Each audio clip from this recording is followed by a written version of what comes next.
दोस्तों, दिनाक्षी short hand में आपका स्वागत है। अगर आप चैनल पर नए हैं तो चैनल को सब्सक्राइब करें और बेल आइकन जरूर दबाएं। इस डिक्टेशन की एडवांस आउटलाइंस और वाक्यांश आप हमारे पेड बैच से प्राप्त कर सकते हैं।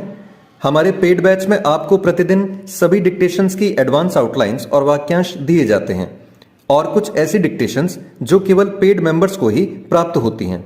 हमारे पेड बैच को ज्वाइन करने के लिए और बैच के बारे में संपूर्ण जानकारी प्राप्त करने के लिए आप डिस्क्रिप्शन बॉक्स में दिए गए मोबाइल नंबर पर व्हाट्सएप कर सकते हैं। इस डिक्टेशन की डेमो आउटलाइंस आप हमारे टेलीग्राम ग्रुप से प्राप्त कर सकते हैं। तो चलिए डिक्टेशन को स्टार्ट करते हैं। डिक्टेशन 5 सेकंड बाद स्टार्ट होगी। Ready, start. राहुल गांधी को अपना अदानी राग फिर याद आ गया और वह उसे अलापने में जुट गए हैं। कारगिल में एक रैली को संबोधित करते हुए उन्होंने वहां के लोगों से कहा कि भाजपा आपकी जमीन छीनकर अदानी को देना चाहती है। कुछ समय पहले उन्होंने अचानक अदानी को कोसना बंद कर दिया था।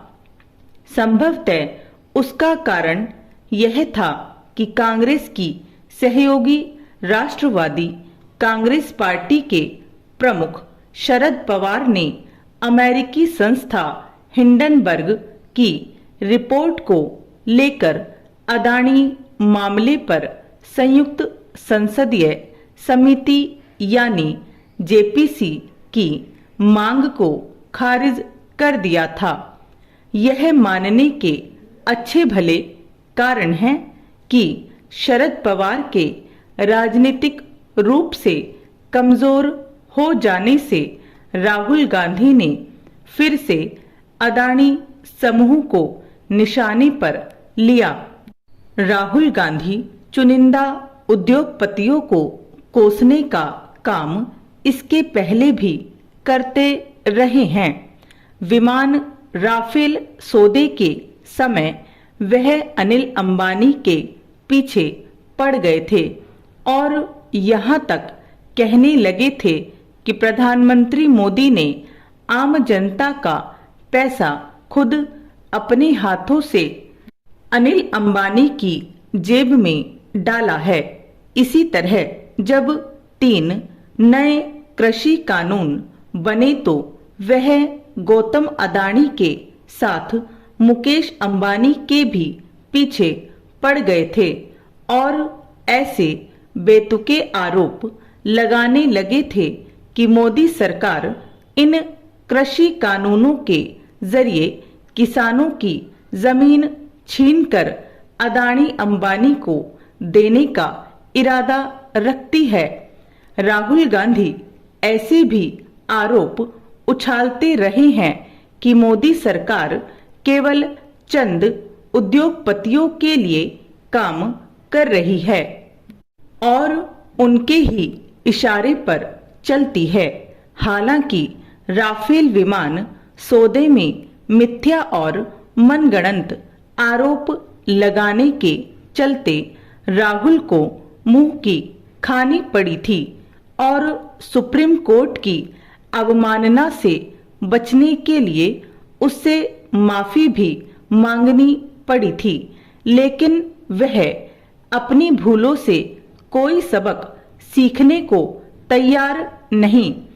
ऐसा लगता है कि कांग्रेस में उन्हें कोई यह याद दिलाने वाला भी नहीं कि वह जिस अदानी समूह को कोसते हैं उसे राजस्थान की कांग्रेस सरकार दिसंबर 2021 में सोलर प्लांट लगाने के लिए 1600 हेक्टेयर जमीन देने का फैसला कर चुकी है।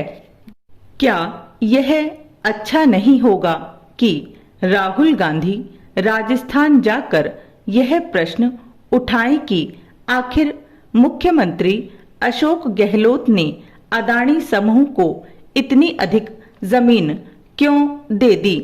राहुल को यह भी याद दिलाने की जरूरत है कि अदानी और अंबानी समूह उस समय फले फूले जब गुजरात और महाराष्ट्र के साथ केंद्र में भी कांग्रेस की सरकार थी। राहुल ने कारगिल की रैली में यह भी कहा कि चीन ने लद्दाख की हजारों किलोमीटर भूमि पर कब्जा कर लिया है, लेकिन प्रधानमंत्री मोदी इस पर झूठ बोल रहे हैं। क्या वह बताएंगे कि 1962 में चीन ने भारत की 45,000 वर्ग किलोमीटर जमीन क्यों हथिया ली थी?